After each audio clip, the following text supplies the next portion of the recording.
Welcome to our sleep video series, your easiest path to drifting off naturally. These videos are designed to gently guide your mind toward rest. They work in a few simple ways. First, we give your mind something lightly engaging to focus on, not too exciting, not too dull. Just enough to keep your thoughts from wandering, but not enough to keep you awake. Next, through our proprietary neuro-relaxation technique, the pacing of the audio gradually slows as the video progresses. This subtle change encourages your mind to slow with it. The slowdown doesn't happen in a straight line. It follows carefully crafted patterns proven to support deeper relaxation. Finally, every element of the audio is intentionally calm, steady, and pleasantly boring, perfect for helping your mind settle into sleep. Before we begin, I encourage you to subscribe so you always have a new video ready for bedtime. And in return for these videos, we ask just one small favor. Please like the video and tell us in the comments where you're listening from, your city, state, or country, and what time it is for you. It motivates our team, helps us understand what's working, and builds a worldwide community of people who fall asleep together each night. It's always inspiring to see how others use these videos. Now, find a comfortable position, close your eyes, and let yourself unwind. The sound of the Nile Delta bureaucracy isn't the whip-crack of legend or the grandiose blare of trumpets. It is the dry, endless scratching of 1,000 reed pens on 1,000 sheets of papyrus. It is the rustle of dried plant fiber, the frantic flapping of sandals against baked mud floors, and the collective sigh of men who realized too late that being able to read and write just meant they were qualified to document exactly how doomed they were. Khenhotep sat in the center of this auditory swirling, rubbing his temples.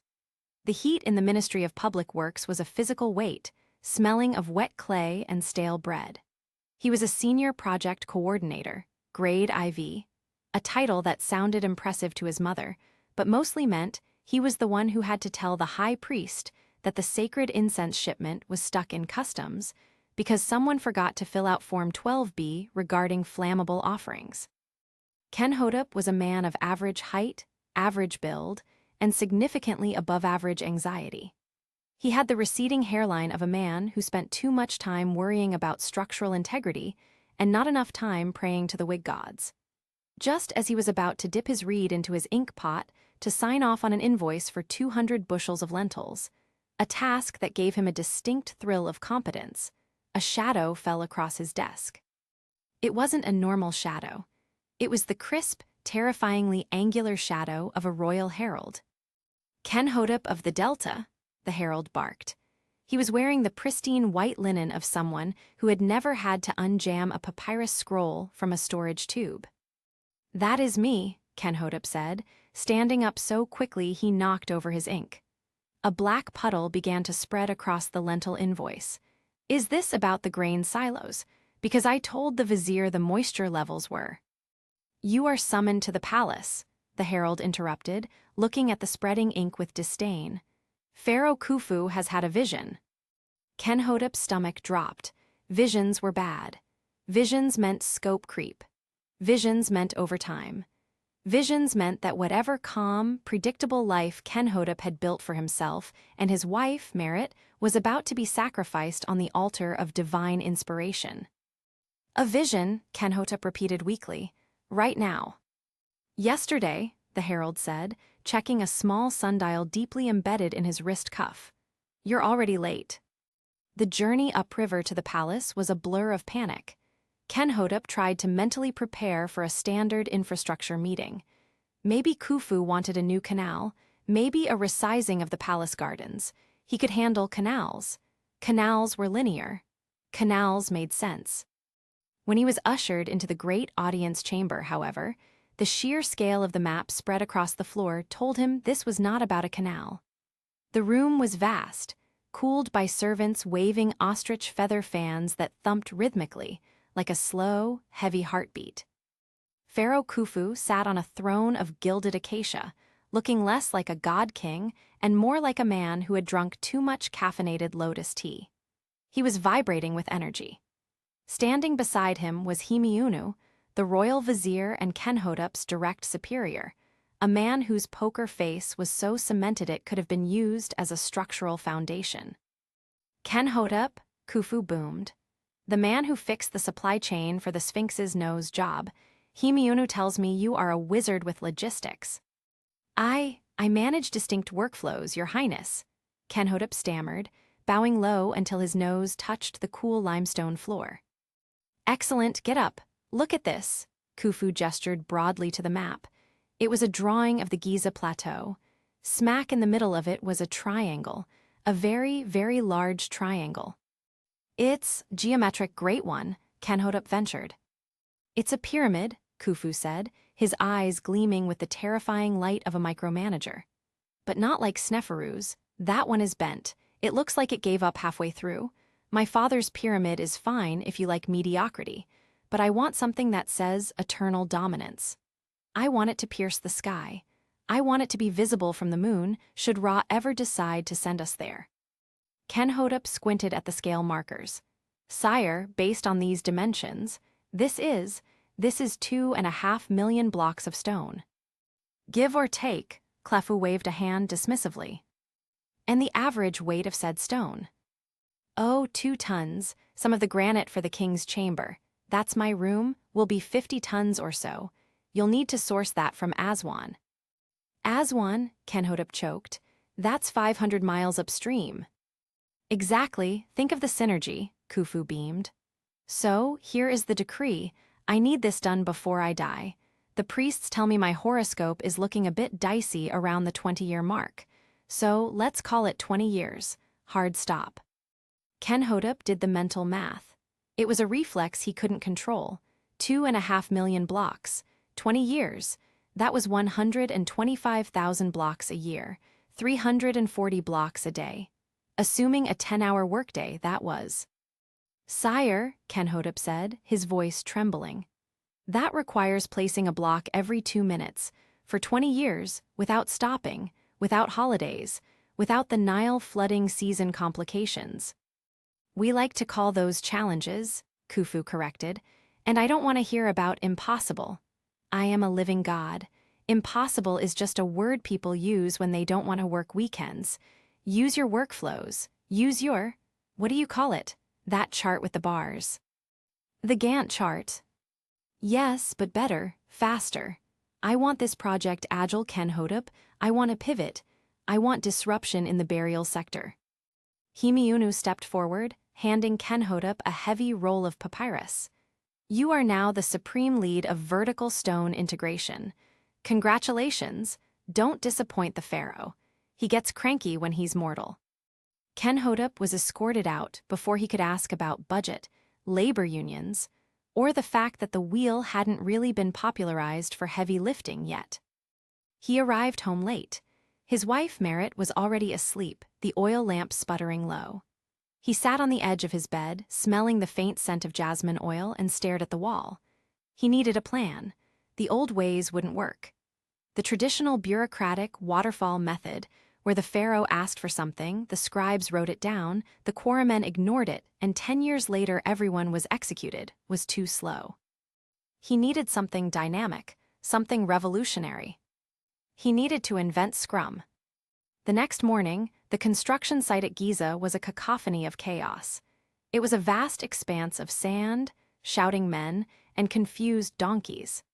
Kenhotep stood on a wooden crate, looking out over the assembled team of lead scribes and foremen. They looked back at him with the dull, glazed expressions of men who were used to being yelled at. All right, listen up, Kenhotep shouted, his voice cracking slightly.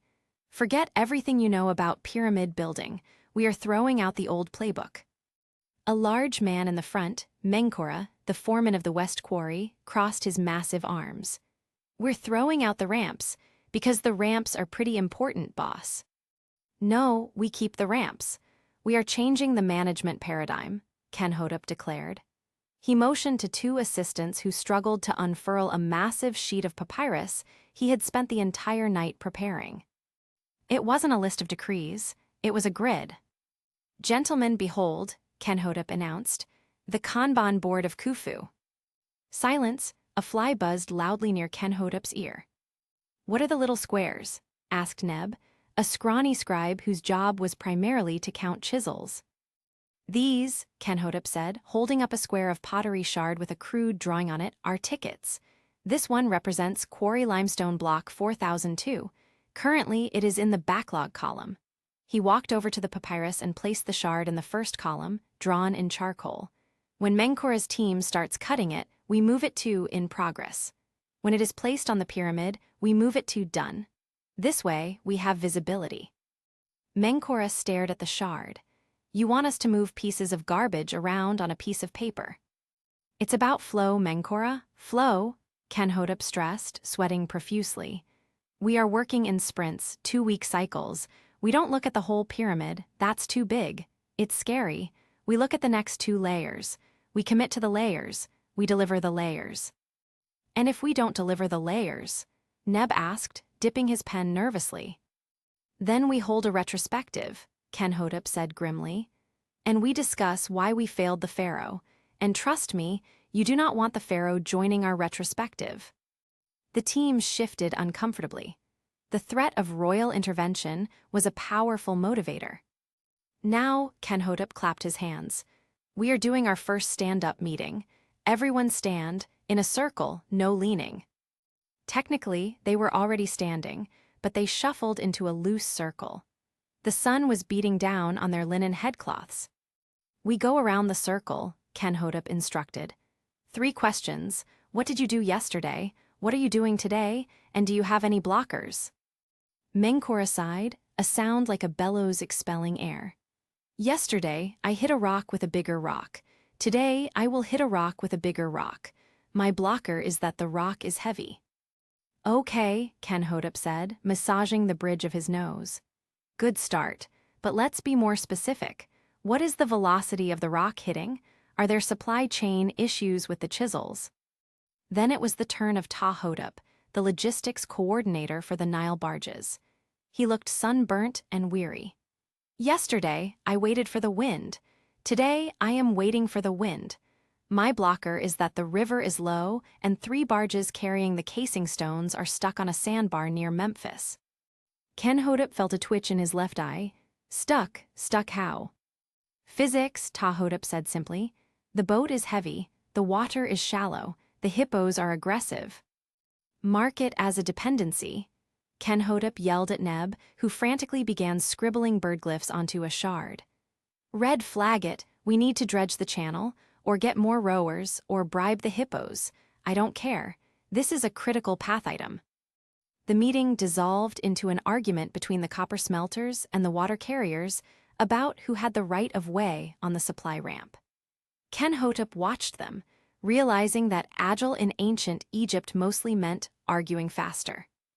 By the end of the first week, the office, a precarious structure of mud brick near the base of the future wonder, was a war room. The walls were covered in papyrus charts.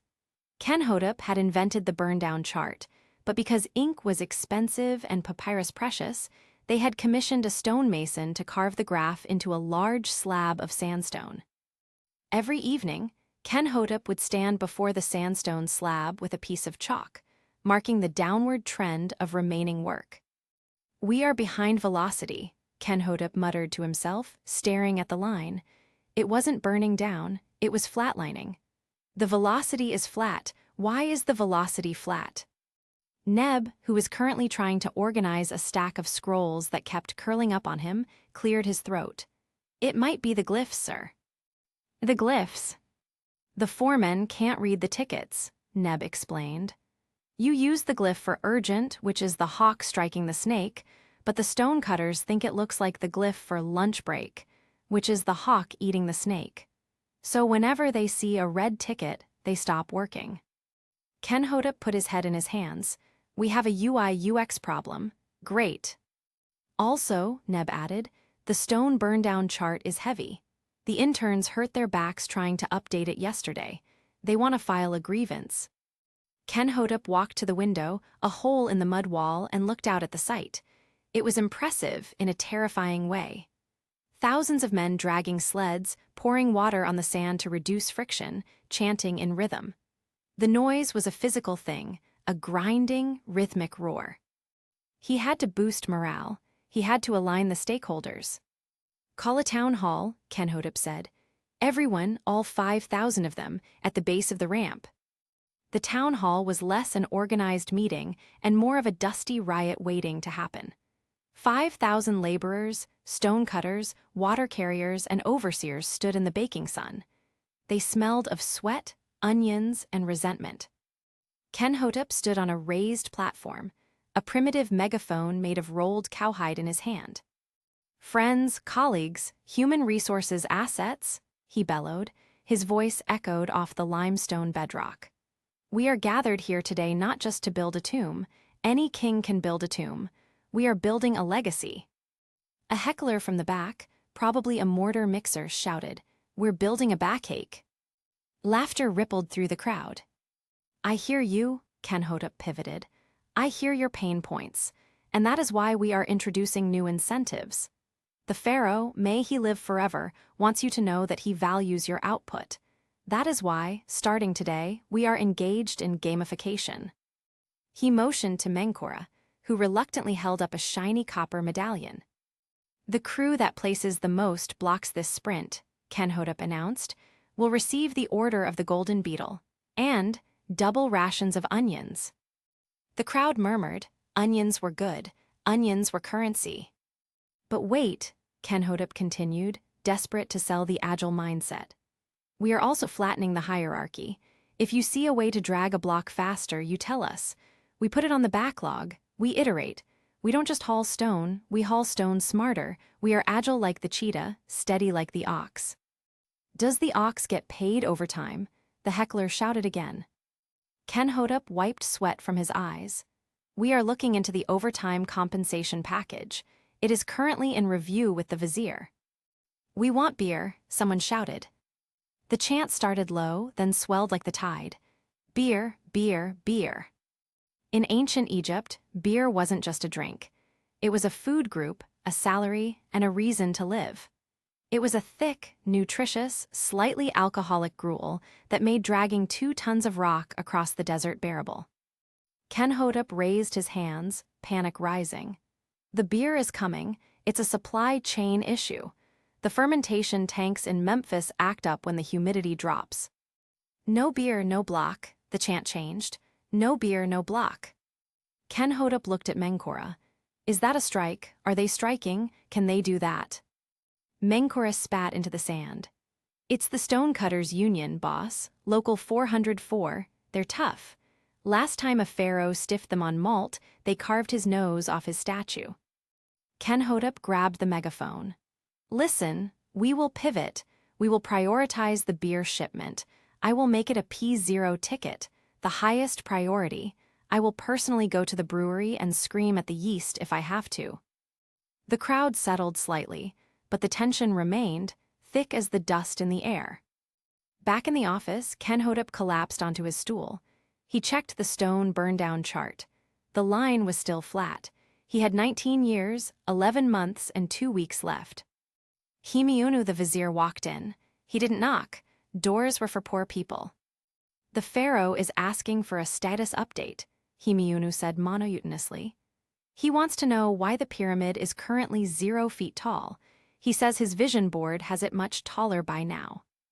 "We are in the foundation phase, vizier," Kenhotep said, pulling a papyrus scroll from a stack. "We are laying the groundwork. The velocity will pick up once we clear the tech debt of the sand clearing." Himiunu looked at the Kanban board, at the pottery shards stuck to the mud with spit and hope. He also wants to add a feature.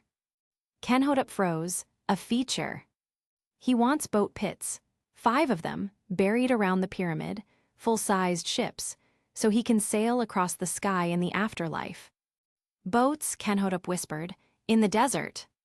"Yes. Also, he thinks the Queen's pyramids are too small. Make them 10% bigger.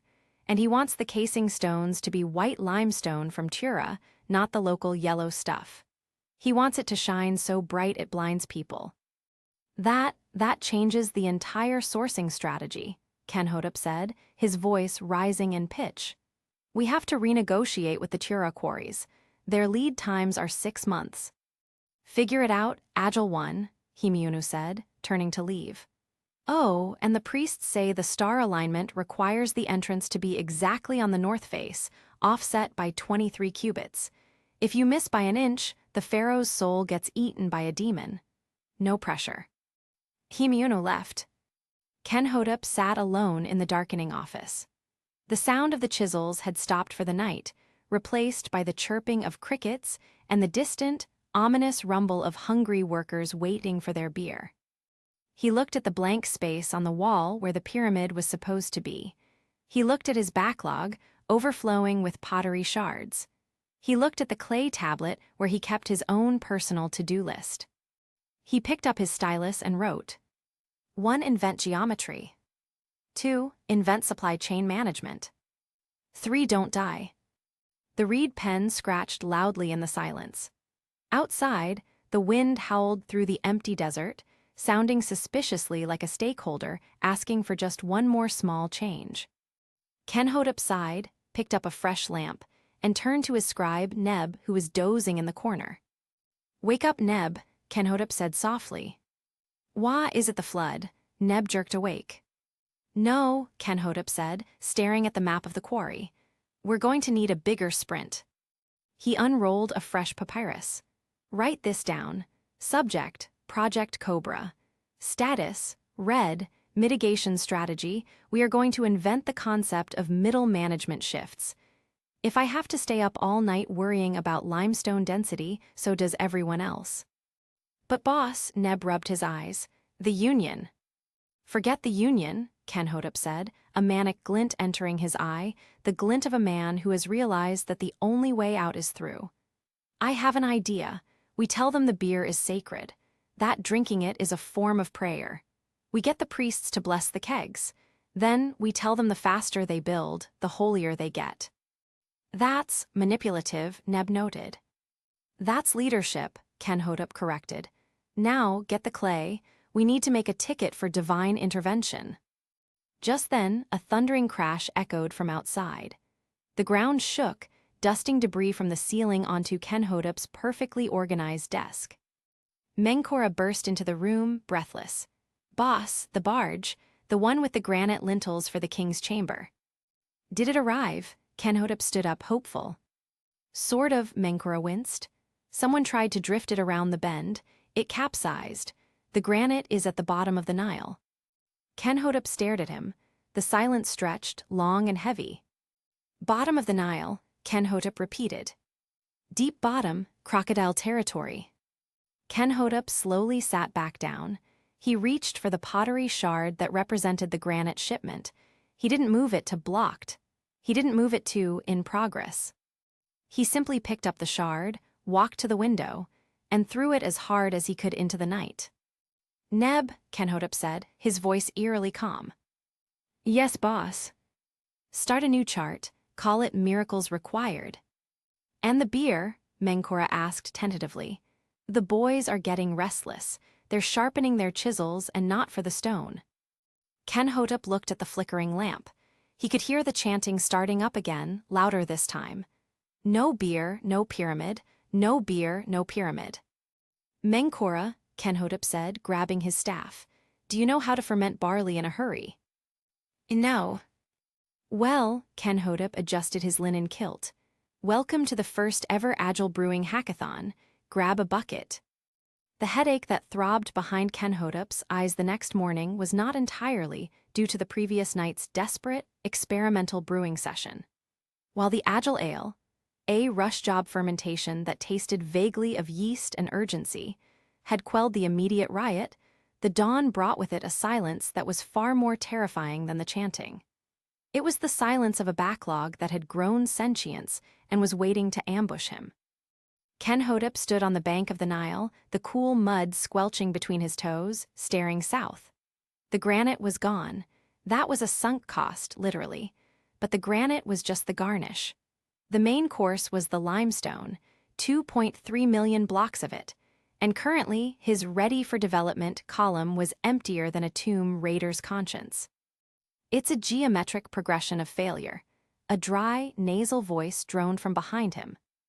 Kenhotep didn't turn around. He knew that voice. It was Tahotep, his newly appointed lead scribe and backlog groomer. Tahotep was a man who could find the dark cloud inside a silver lining and then complain that the silver was tarnished. He carried a portable writing palette and a roll of papyrus so thick it looked like a tree trunk. "Good morning to you too, Tahotep," Kenhotep sighed, watching a crocodile lazily drift by, looking suspiciously like a project stakeholder waiting for a screw-up. "How is the grooming going?"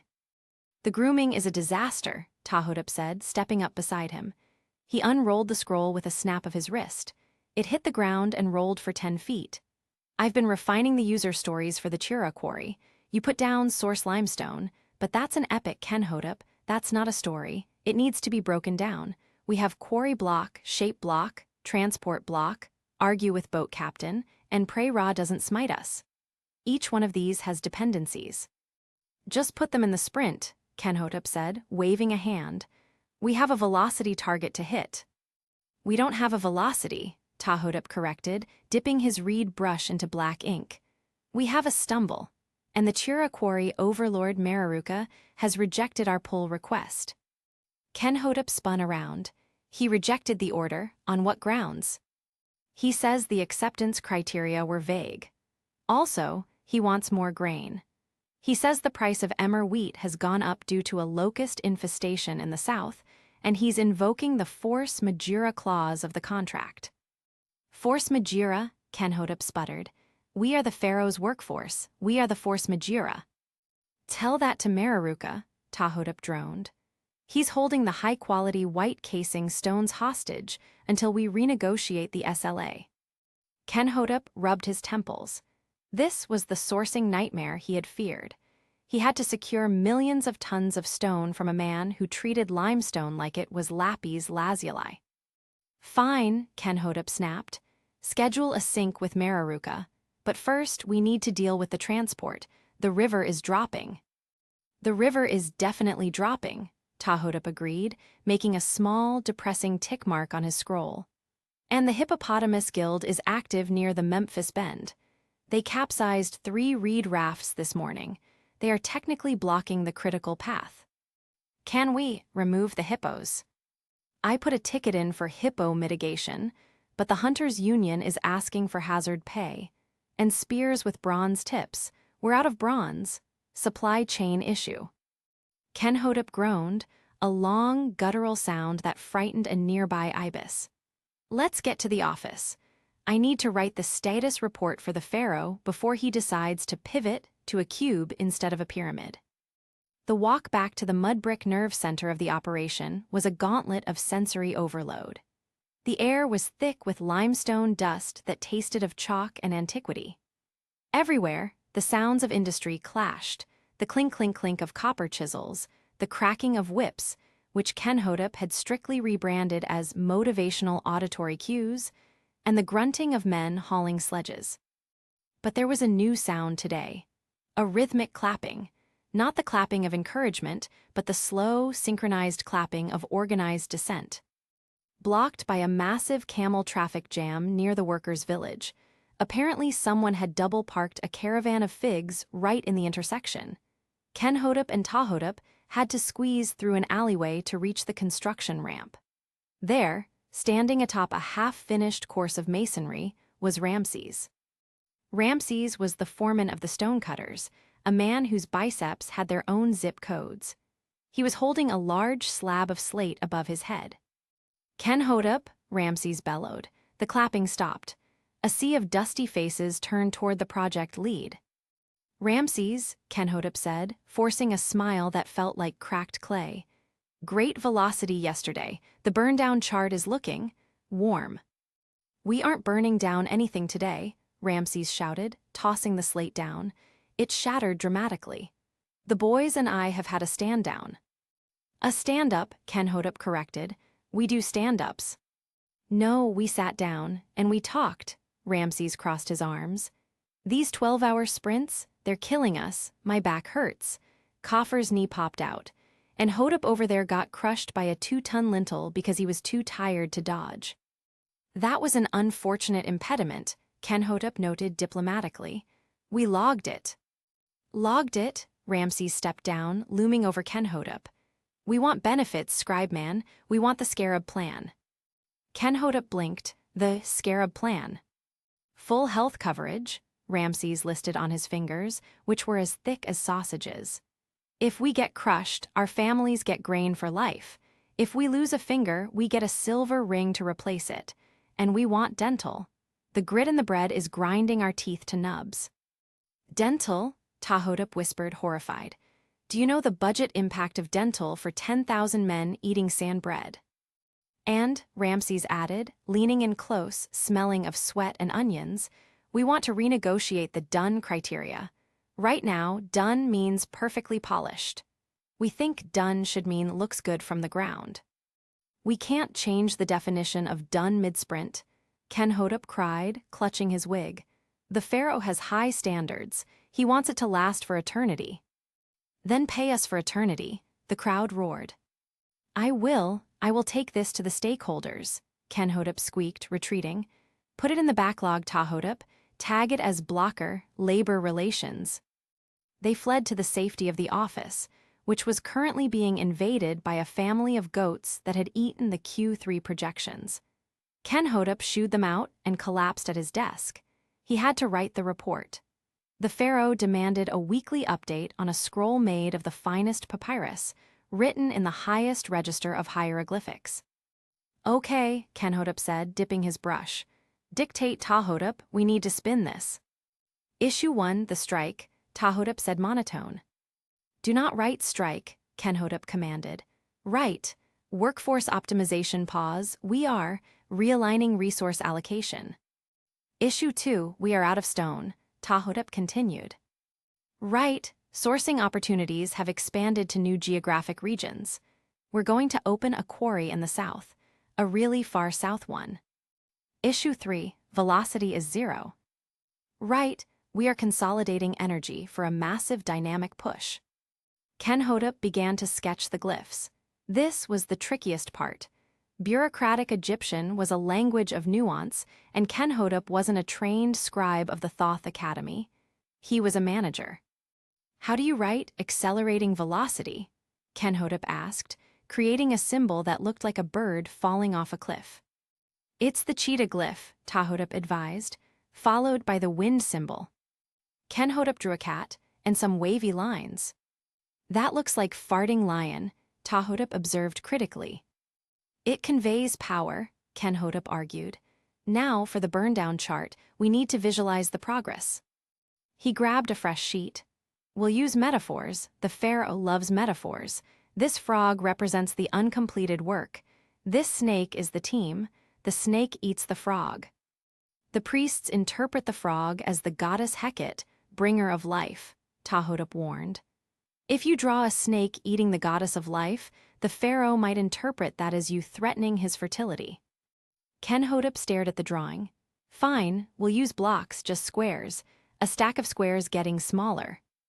Boring, Tahotep muttered, but safer than deicide. Later that afternoon, the heat had reached a fever pitch, creating shimmering mirages on the horizon where the pyramid should have been rising. Instead, there was just a very leveled, very empty square of bedrock. The stand-up meeting was scheduled for high noon, a decision Kenhotep instantly regretted as the sun hammered down on the foreman. The circle was less a gathering of agile minds and more a collection of heatstroke victims. Okay, Kenhotep rallied, holding the speaking staff a glorified stick he'd found. Let's go, rapid fire, updates. Menkora, the foreman from the brewing debacle, looked bleary-eyed. I built a ramp, he grunted. Good, Kenhotep nodded. Impediments. I built it in the wrong place, Menkora admitted. The plans were upside down. The scribe drew the north arrow looking like a goose, and I thought the goose was flying south for the winter. Kenhotep closed his eyes, so we have a ramp to nowhere. It's a nice ramp, Menkora defended. Very smooth. Technical debt, Tahotep murmured, scribbling furiously. Refactoring required. Next was Hori, the chief of water carriers. I have a blocker, he wheezed. The donkeys are unionizing. Donkeys can't unionize, Kenhotep snapped. They are stopping every 10 feet and refusing to move until fed carrots. It's a coordinated slowdown. I suspect Ramses has been talking to them. The meeting devolved into a shouting match about carrot allocation, ramp placement, and whose turn it was to clean the latrine trenches.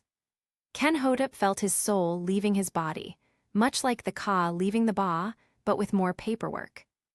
"Enough," Kenhotep screamed, slamming the staff into the sand. "We are agile, we adapt, we respond to change over following a plan. If the donkeys won't move, we carry the water. If the ramp is wrong, we pivot the pyramid." "Pivot the pyramid?" Menkora asked, scratching his head. "Boss, it's a square base. Spinning it doesn't do much." "It's a mindset," Kenhotep roared. That evening, Kenhotep dragged himself home, his linen kilt stained with ink and despair. He opened the door to his modest abode, expecting a sanctuary. Instead, he walked into a paper mill explosion. Scrolls were piled on the dining table. Scrolls were stacked on the sleeping mat.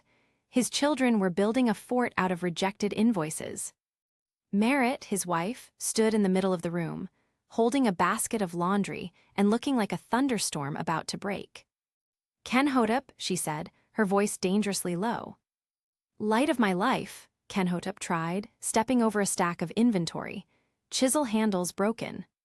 "Why," she began, pointing a finger at a particularly large pile, "is there a Gantt chart on my loom?" I brought some work home. The office is volatile."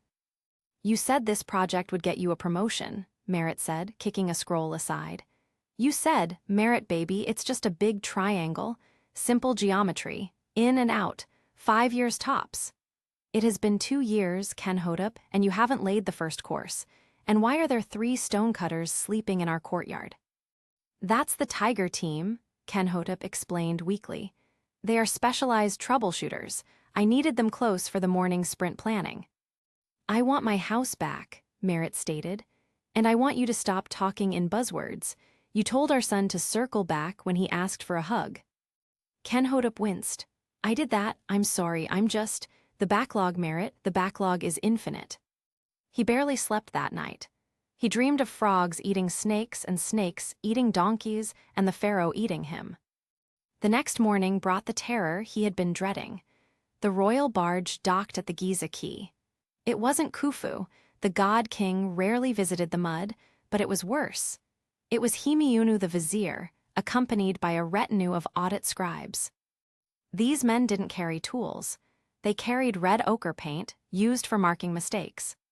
Kenhotep met them at the base of the ramp to nowhere. "Kenhotep," Himiunu said, his face a mask of bureaucratic indifference. "We are here for the mid-sprint review." "Vizier," Kenhotep bowed, "we are in a phase of discovery." "Discovering what? How to waste time?" Himiunu walked up the ramp, his sandals slapping ominously. He looked at the empty plateau. "Where is the velocity?" The Pharaoh asked for a burndown. "This looks like a burnout." "We have supply chain constraints," Kenhotep began, sweating. "The limestone from Tura." "Excuses are for the weak," Himiunu interrupted. "The Pharaoh has updated the requirements. He wants the pyramid done in 15 years now. He feels 20 is too leisurely." 15, Kenhotep choked. "That increases our required velocity by 30%. "Then add more men," Himiunu said simply. "But Vizier," Kenhotep pleaded, invoking the ancient wisdom, 9 women cannot make a baby in 1 month. Adding more men just adds communication overhead. It's Brooks' law." "I don't know who this Brooks is," Himiunu sneered, "but he sounds lazy. You have until the inundation recedes to show me 10 layers of stone, or you will be reassigned." "Reassigned?" "To the copper mines in Sinai, as a lubricant." Himiunu turned and left, leaving a trail of red ochre marks on the ramp, visual representations of Kenhotep's failures. Kenhotep stood there, the desert wind drying the cold sweat on his neck. 10 layers, in 2 weeks, it was mathematically impossible. It was physically impossible. But he was a project manager. He didn't deal in reality, he dealt in deliverables. "Tahotep," he screamed. The scribe appeared from behind a pile of rubble. Yes, O doomed one. Get the pigeons, Kenhotep ordered, his eyes wide and manic. Send a message to the flotilla captain. Tell him to launch the barges, all of them, tonight's, no matter the water level. But the hippos. Tell him to bribe the hippos with pumpkins. I don't care. I want that limestone on the water now. And the Chira overlord, the dispute. Tell him we accept his terms. Give him the grain, give him the gold. Give him my second-born son if necessary, just get the stone on the river. The urgency of the order sent shockwaves through the delta. That night, the Nile was alive with activity. Torches burned along the banks as the massive limestone fleet was lashed together. It was an armada of heavy industry, hundreds of barges, each carrying blocks the size of small houses. Kenhotep stood on the quay, watching the lead barge. He had gambled everything. If this fleet arrived, he could hit the velocity. He could satisfy the audit. He could avoid the copper mines. It's a low draft, Tahotep worried, standing beside him, holding the checklist. The keels are scraping the mud. It will float, Kenhotep whispered. The gods are agile. They will provide lift. The fleet moved out, catching the current. It was majestic. It was a triumph of logistics. White stone shone under the moonlight. Then, from the darkness of the river bend, came a sound. Not a splash. A crunch. A deep, grinding, wooden crunch that vibrated through the water and up into the soles of Kenhotep's sandals. What was that? Ramses asked, stepping up to the dock, a half-eaten onion in his hand. Kenhotep squinted. The lead barge had stopped. The barge behind it, unable to brake, slammed into its stern. Crunch. Then the third barge, crunch. It was a chain reaction, a pileup of monumental proportions. The river was jamming. It's the sandbar, Tahotep said, his voice devoid of hope. The one near the temple of Sobek. They hit it. They can push off, Kenhotep said, his voice raising an octave. Use the poles. But then the water began to churn. Dark shapes emerged from the reeds. The hippos, they weren't bribed. They were angry. And now they had a target, a confused tangle of wood and stones stuck in their living room. A massive bull hippo slammed into the side of the lead barge. The vessel groaned, tilted, and then, with a majestic slowness, rolled over. A 20-ton block of pristine white Tura limestone slid off the deck. It hit the water with a splash that doused a torch on the shore 50 yards away, then another block, and another. The barges were capsizing. The river was effectively dammed by the Pharaoh's tomb. The velocity, Tahotep noted, checking his scroll. It appears to be negative. We are now unbuilding the river. Kenhotep watched as the flagship of his fleet sank beneath the murky waters, taking the burned-down chart's hopes with it. He felt a strange sense of calm, the kind of calm that comes right before a nervous breakdown. Tahotep, Kenhotep said softly. Yes, boss. Create a new ticket. Subject. Scuba diving, Kenhotep said, staring at the bubbles rising from the deep. We're going to need to invent scuba diving. Behind him, Ramses took a bite of his onion. So, the foreman chewed loudly, does this mean we get the day off tomorrow, or is this a blocker? Kenhotep turned to the Union leader, the sinking fleet reflecting in his eyes. Ramses, he said, this isn't a blocker.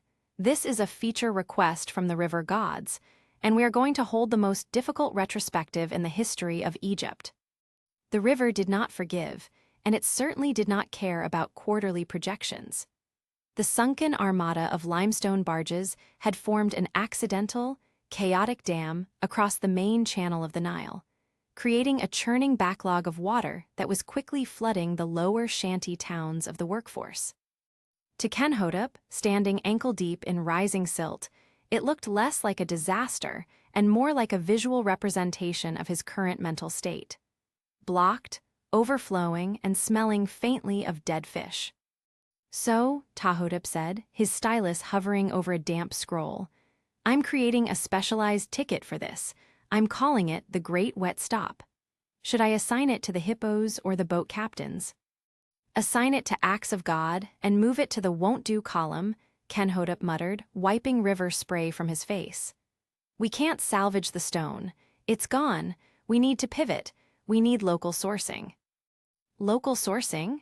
Tahotep raised an eyebrow, a movement that conveyed more skepticism than 1,000 words. You mean the yellow, crumbly sandstone that the Pharaoh specifically said looked like, and I quote, solidified peasant vomit. If we clad it in plaster and paint it white, he might not notice until after the funeral, Kenhotep said, desperation clawing at his throat. It's an MVP, minimum viable pyramid. We iterate on the quality later, maybe in the afterlife. But the sourcing crisis was merely the opening act of the week's tragedies. As the water receded and the salvage crews failed to recover the polished Tura limestone, a silence fell over the construction site. It was the heavy, oppressive silence of 5,000 chisels simultaneously being placed on the ground. It was a wildcat strike. Kenhotep arrived at the base of the incomplete structure, which currently looked more like a very large, square patio than a stairway to heaven, to find Ramses standing on a crate of figs, addressing a sea of dusty, angry men. The Stonecutters Union, Local 404, had officially downed tools. Brothers, Ramses shouted, his voice booming off the bedrock.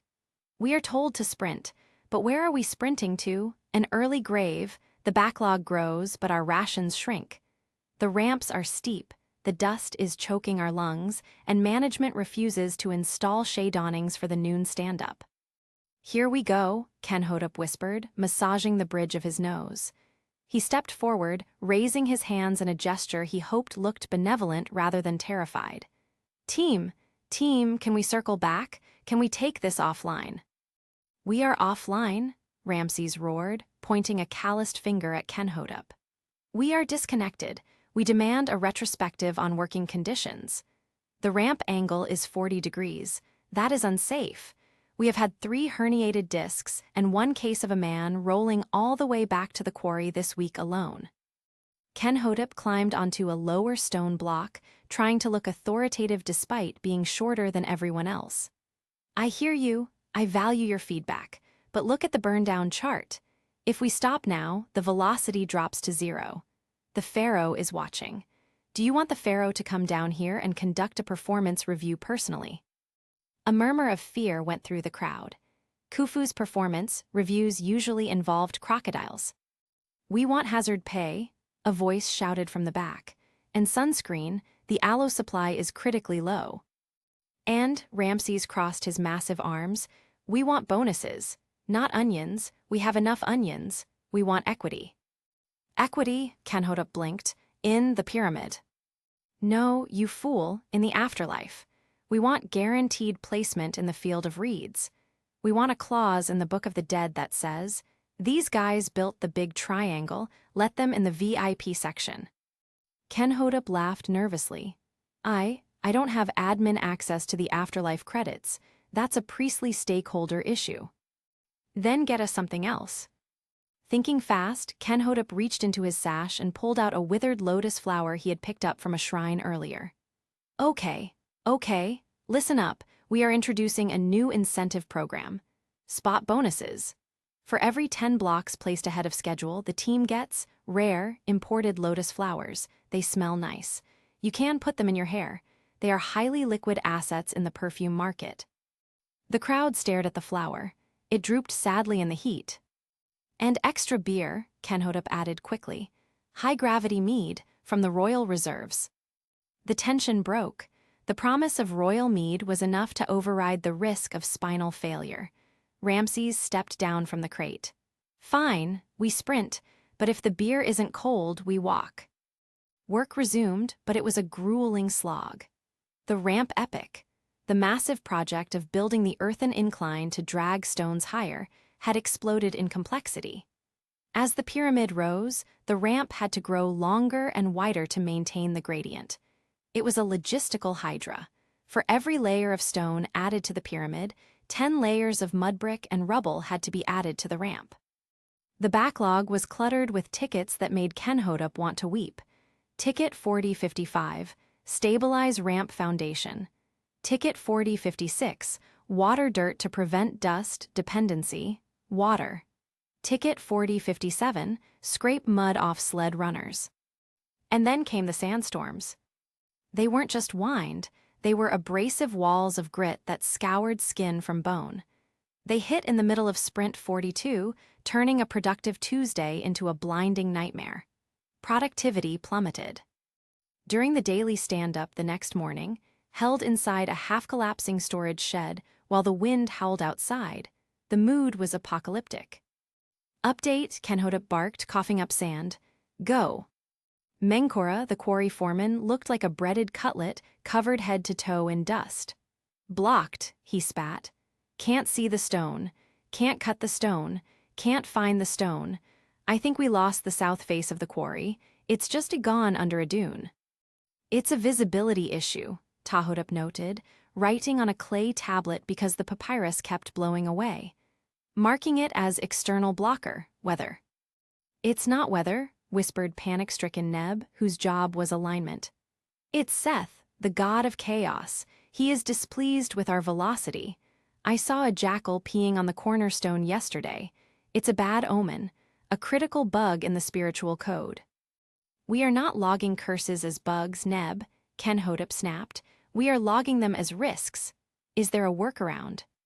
Sacrifice a goat, Menkora suggested. We don't have the budget for a goat. We have budget for a turnip. Sacrifice a turnip and get back to work. As if the wrath of the gods wasn't enough, Kenhodop had to deal with internal corporate raiding. Hormheb, a middle manager from the Sphinx project down the road, had been sniffing around the Giza plateau. Hormheb was sleek-oiled and wore a linen kilt that was just a little too short for professional decency. He was managing the Project Catman initiative, a pivot from the original lion concept, and he was behind schedule. Kenhodop caught him trying to lure away the master chiselers near the worker village. Hormheb, Kenhodop shouted, marching over. Get away from my resources. These are dedicated specialized units. Hormheb smiled, a greasy expression that slid off his face. Kenhodop, my friend, just looking for some cross-functional synergy. The Sphinx has a nose issue. The rock is fissured. I need guys who know how to handle delicate facial reconstruction. Your guys are just stacking blocks. A monkey could do it.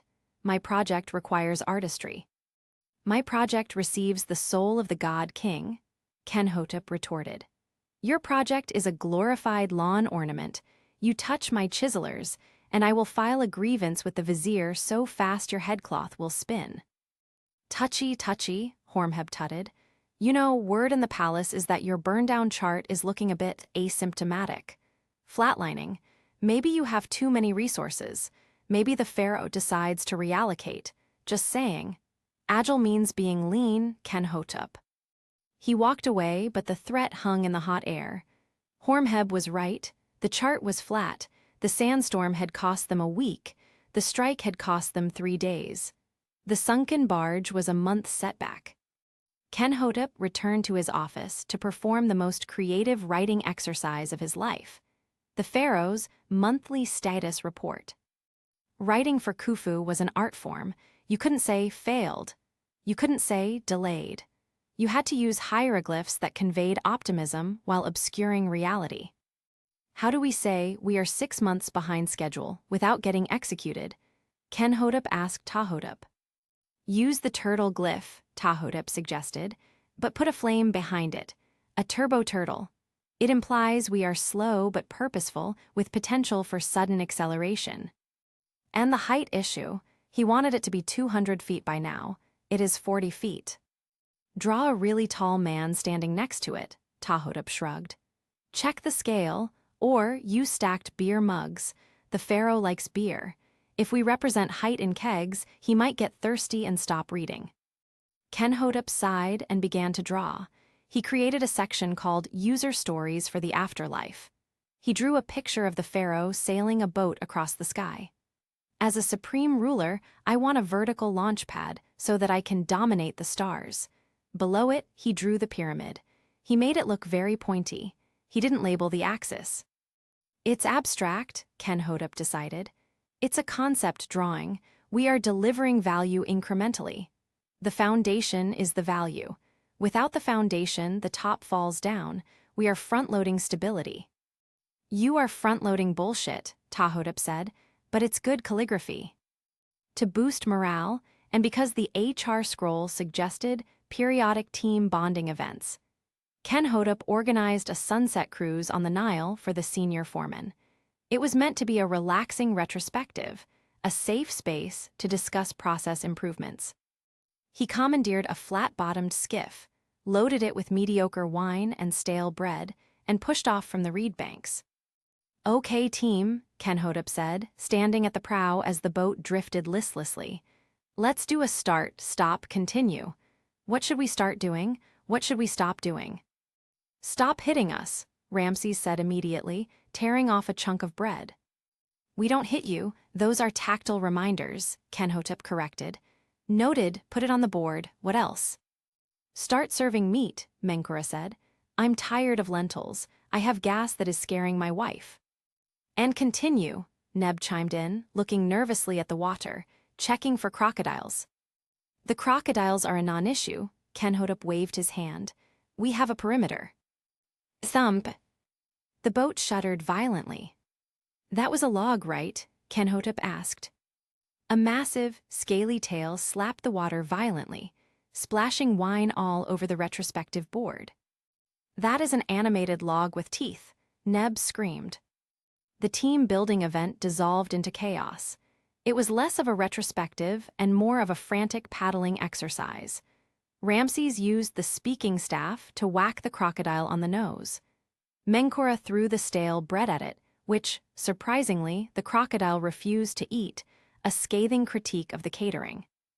They managed to beach the boat on a mudflat, panting and terrified. "Great session," Kenhotep wheezed, lying in the mud. "Really good energy, high engagement." "I'm putting this in the incident report," Ramses groaned. "Hostile work environment." Kenhotep went home that night, but he didn't really leave the pyramid. It followed him. He sat at his dinner table, staring at his children, but seeing only small, inefficient workers. His wife, Merit, was talking to him, but he was only hearing white noise. "Kenhotep," she waved a hand in front of his face. "I said, your mother is coming to visit next week." "Dependencies," Kenhotep mumbled, staring at a bowl of fig stew. "Dependencies are critical. If the mother arrives before the guest room is refactored, the sprint crashes." "You are doing it again," Merit slammed a cup down. "You are agile in our family. I am not a stakeholder, Kenhotep. I am your wife. You missed our son's first word. It was brick. Because that's all you talk about." "Brick is a good word," Kenhotep said distantly. "Solid, modular." He slept fitfully. In his dreams, he was standing at the bottom of the Great Pyramid.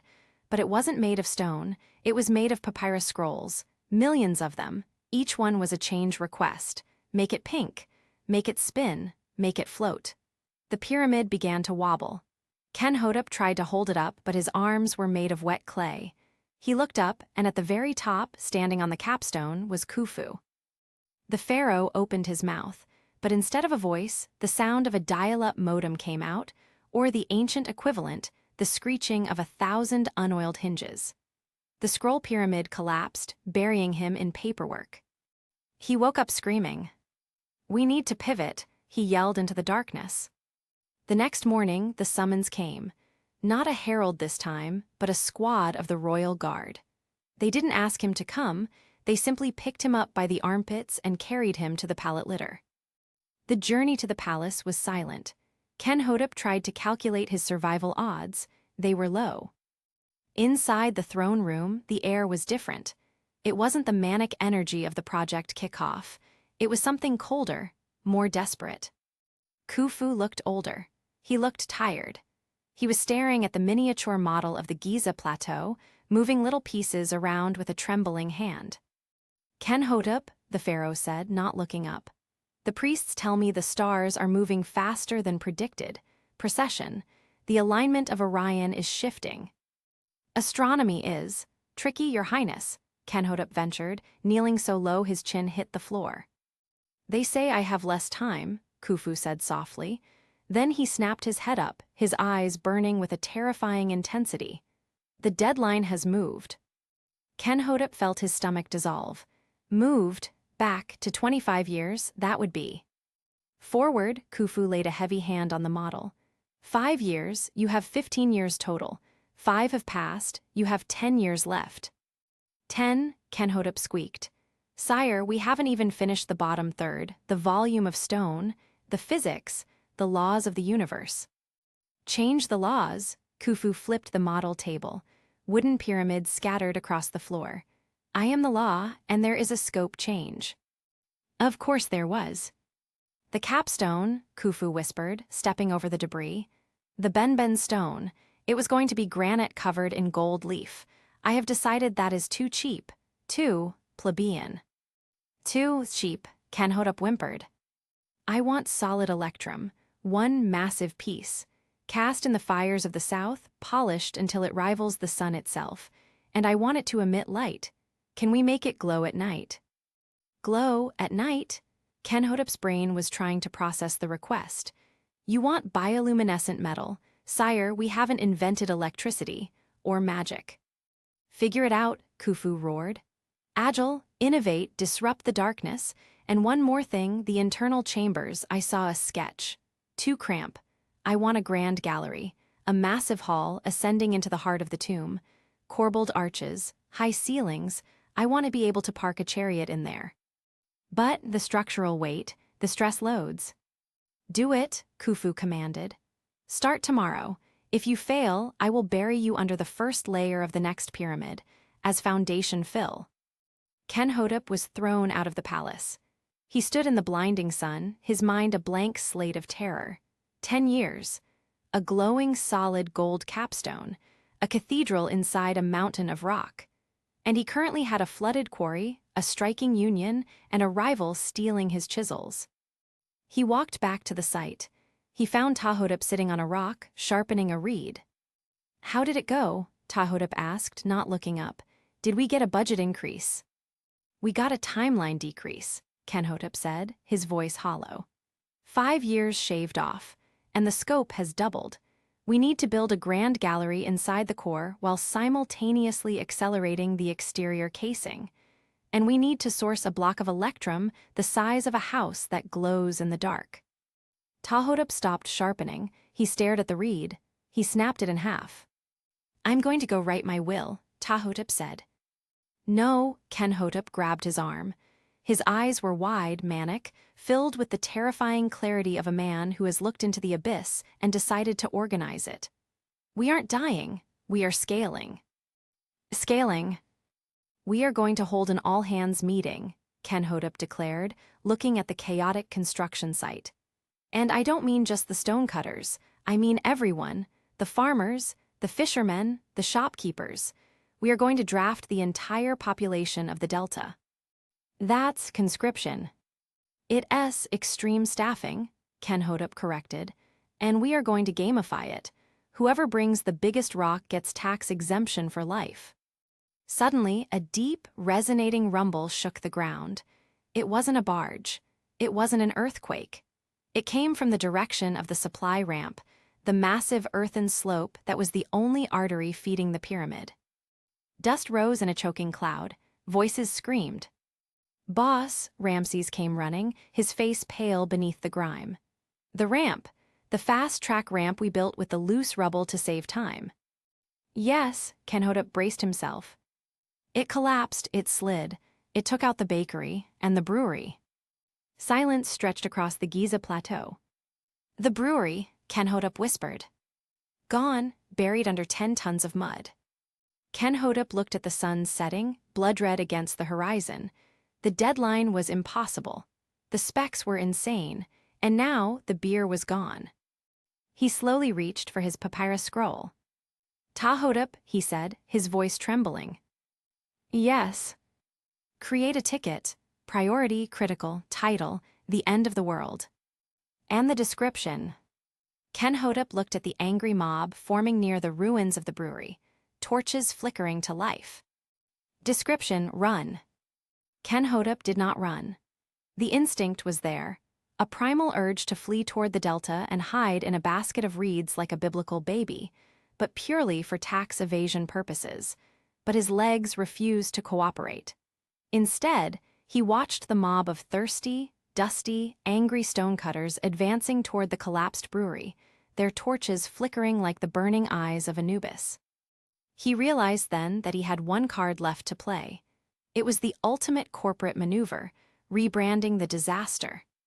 Kenhotep climbed atop a pile of debris, remnants of a mud brick wall that had once housed the fermentation vats. He raised his staff. "Stop!" he screamed, his voice cracking with the desperation of a man whose burned-down chart was currently on fire. "Do not mourn the beer was earthly, the beer was temporary, we are not here for fermented gruel." Ramses, the union leader, stopped in his tracks, lowering a makeshift club that looked suspiciously like a surveyor's level. "We are definitely here for the gruel," he bellowed. "That was in the offer letter." "Forget the letter," Kenhotep countered, sweating profusely in the torchlight. "I have just received a visionary update from the palace. A pivot, a complete paradigm shift in our compensation package." The mob hesitated. The phrase compensation package had a magical quality transcending eras. "The Pharaoh," Kenhotep lied, improvising so hard he felt a headache manifesting as physical pain, "has authorized equity in eternity." Silence, even the crickets seemed to lean in. "What does that mean?" Ramses asked, squinting. "It means," Kenhotep shouted, gesturing to the half-built, moonlit stump of the pyramid, "that we are tokenizing the afterlife. Every block you place is a vesting option. You want to get into the field of reeds. You want to bypass the weighing of the heart ceremony where the demon Amit eats your soul. Usually that's reserved for royalty. But for this sprint, and only this final 10-year sprint, we are offering backdoor access to the VIP lounge of the dead." He paused for effect. "No beer tonight? That is because we are fasting for purity. We are cleansing our vessels to receive the dividends of immortality. Who needs a drink when you have a legacy?" Ramses looked at his men. The men looked at the rubble. They looked back at Kenhotep. "Does the legacy come with onions?" someone shouted. "Yes," Kenhotep shrieked. "Triple onions and a rotating hydration cart." Ramses dropped the club. "All right, boys, you heard the man. We're vesting. Back to the ramp." The crisis was averted, but the nightmare sprint had only just begun. What followed were years of blur. The timeline had compressed like a trash compactor. 5 years to finish a monument that defied physics. The Giza Plateau transformed from a construction site into a hive of organized insanity. The Agile War Room, a tent that smelled of stale sweat and panic, became Kenhotep's home. The walls were covered in papyrus scrolls so dense with ink they looked black. The charts were no longer weekly, they were hourly. Kenhotep instituted the 24/7 continuous integration policy. Shifts overlapped. Torches burned through the night, creating a ring of fire around the rising limestone mountain that could be seen from Memphis. The sound was a ceaseless, rhythmic drone, clink-drag-grunt, clink-drag-grunt, clink-drag-grunt. It was the heartbeat of a heart attack. Bureaucracy, however, did not sleep. In fact, it optimized. Pharaoh Khufu, growing more paranoid about his mortality with every gray hair he found in his beard, demanded real-time visibility. Since they couldn't invent Zoom, Kenhotep invented the marathon updates. Every hour, on the hour, a runner would sprint from the Giza Plateau to the palace, carrying a slate tablet with a single hieroglyph on it representing the current status. "Runner," Kenhotep barked, scribbling a picture of a duck flying upward. "Take this to the king. Tell him the north face casing stones are aligning." "The duck is flying upward, got it." The runner panted, grabbing the slate and sprinting off. "Wait," Kenhotep yelled. "Don't show him the duck sideways. A sideways duck means the project has capsized." But the runner was already gone. Inside the tent, Tahotep sat amidst a mountain of shattered clay pots, failed prototypes for the internal grand gallery. He looked like a ghost haunting a pottery barn. "We have a bug," Tahotep said, his voice devoid of emotion. "Don't say bug," Kenhotep snapped, staring at the master plan. "Say unanticipated feature." It's a scorpion infestation in the queen's chamber, Ptahhotep clarified. Thousands of them. They were nesting in the straw used for the mortar. The masons refuse to go in. They say it's a curse from Circuit. It's technical debt. Ptahhotep slammed his hand on the table. We used cheap straw in the Q3 sprint, and now we're paying the interest. Get the ibis birds, release them in the chamber. The birds eat the scorpions. Problem solved. Then we'll have an ibis infestation, Ptahhotep noted. Then we release the cats. Then the dogs, then the crocodiles, I don't care, just clear the blockage. Outside, the pyramid was rising, but it was a messy, terrifying beast. The Grand Gallery, Khufu's last-minute request for a cathedral-sized hallway, was a structural nightmare. To keep the walls from collapsing inward under the weight of 2 million tons of rock, they had to invent corbelled vaulting on the fly. It looks like it's falling, Ramses commented one afternoon, looking up at the terrifying overhang of stone in the dark tunnel. It's a cantilevered suspense system, Ptahhotep lied, his knees shaking. It's dynamic tension. Ideally, don't sneeze while standing under it. But the true enemy wasn't gravity, it was Hormheb. The rival manager from the Sphinx project had grown jealous. His Sphinx was finished, mostly. He had run out of budget for the nose, so he just left it flat and claimed it was a minimalist aesthetic. Now, he wanted Ptahhotep's resources. Ptahhotep burst into the tent one morning, looking unusually animated. Hormheb is blocking the supply chain. He's parked his Sphinx waste removal carts across the Chira limestone causeway. He claims he has a right-of-way permit from the Old Kingdom. Ptahhotep grabbed his wig. That bureaucracy is deprecated. He's using legacy code. He's also trying to poach the ramp engineers, Ptahhotep added. He's offering them Fridays off. Fridays off, Ptahhotep gasped. That's heresy, that's anarchy. Ptahhotep stormed out to the causeway. There stood Hormheb, looking smug, leaning against a cart filled with sandstone chips. Move the cart, Hormheb, Ptahhotep warned. I have a deadline that is literally written in the stars. Show me the permit, Ptahhotep, Hormheb smirked, checking his nails. I need Form 12B, approved by the vizier, stamped with the seal of the crocodile god. Ptahhotep smiled. It was a terrifying smile, tight and manic. Ptahhotep, he said softly, show him the backlog.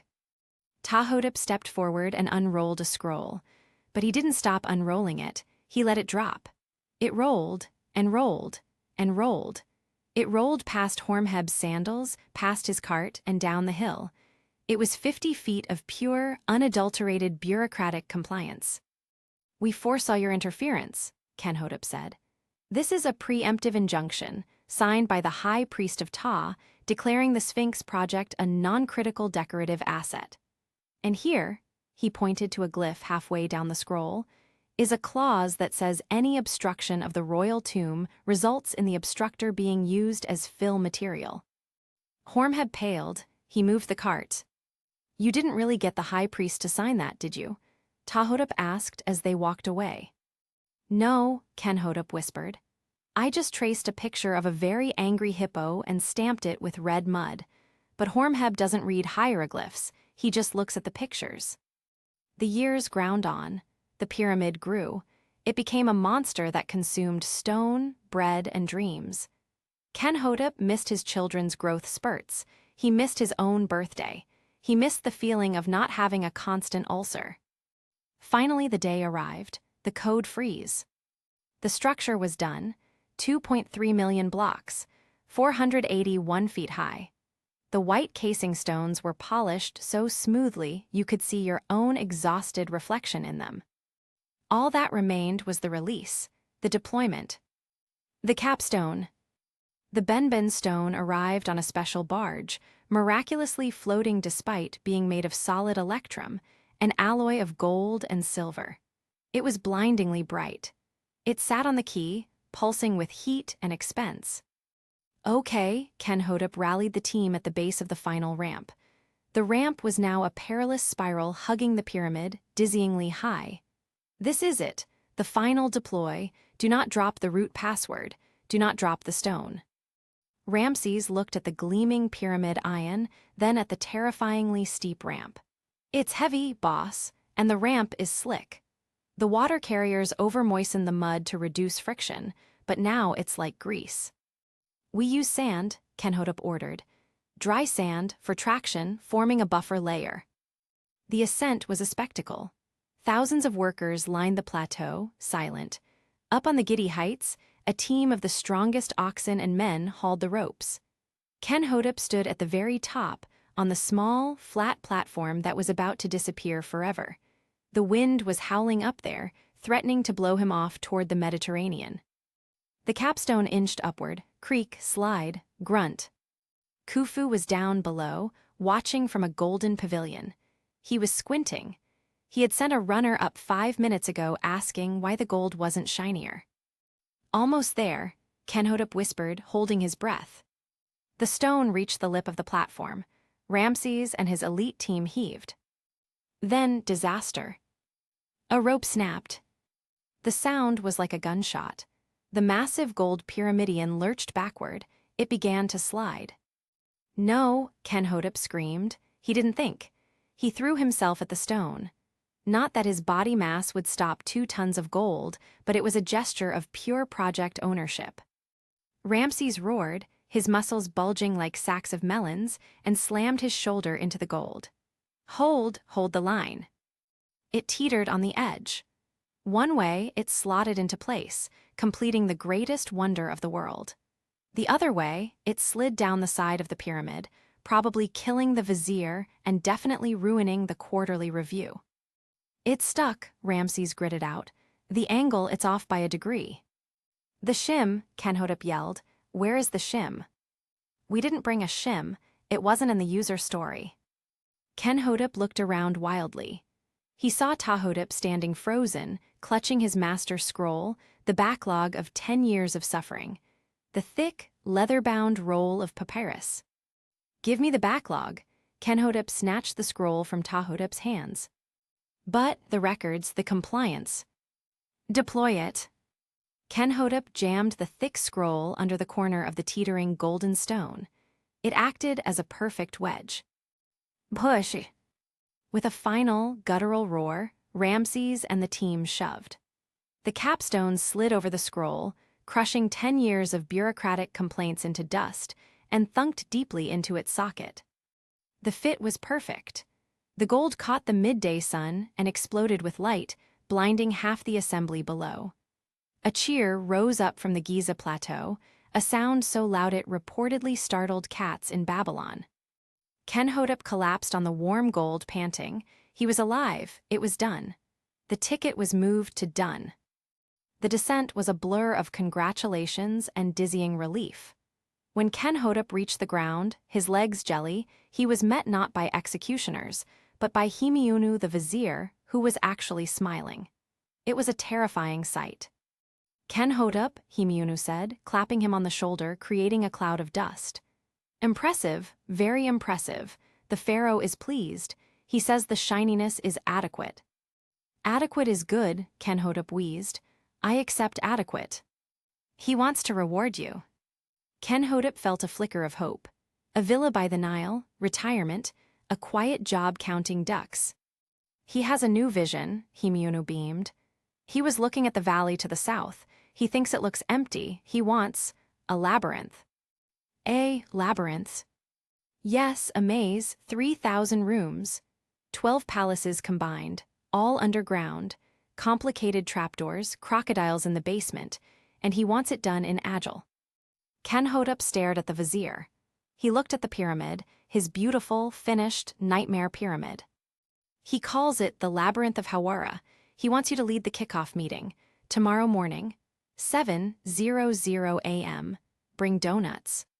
Kenhotep looked at Tahotep. Tahotep looked at Kenhotep. "I'll get the backlog," Tahotep sighed. "I'll get the beer," Ramses added. Kenhotep straightened his spine. He was a middle manager. This was his curse. This was his glory. "No donuts," Kenhotep said, staring into the middle distance with the 1,000-yard stare of a man who knows too much about limestone density. "Bagels, hard ones. We can use them as shims." Epilogue. Thousands of years later, the sand drifted over the plateau. The wooden ramps had rotted, the workers' village had crumbled to dust, and the gold capstone had long since been reallocated by enterprising thieves. A group of tourists in bright shorts and sun hats stood at the base of the Great Pyramid, listening to a tour guide holding a microphone. And here, the guide said, pointing to a section of exposed masonry where the casing stones had fallen away, revealing crude red ochre graffiti left by the builders. Archaeologists have puzzled over these symbols for decades. The tourists leaned in, snapping photos with their phones. Some believe they are religious incantations to the star gods, the guide continued, his voice echoing slightly. Others think they are coordinates for alien landing ships. He pointed to a drawing of a square moving from one column to another, next to a picture of a sad face and a jagged line going down. But the leading theory, the guide said, pausing for dramatic effect, is that this symbol here, the bird screaming at the snake, represents the eternal struggle between light and dark. Deep in the afterlife, in the field of reeds, Kenhotep sat on a comfortable cloud, sipping a very cold, non-sandy beer. He looked down at the tourists, then over at Tahotep, who was currently arguing with Osiris about the admission criteria for the underworld. Kenhotep chuckled. "It's not a bird screaming at a snake," he murmured to no one in particular. "It's a blocker notification, and the snake is definitely the stakeholders." He took a sip of beer, leaned back, and watched the sun set over his masterpiece. It was done. It was eternal. And best of all, he finally had 0 unread messages.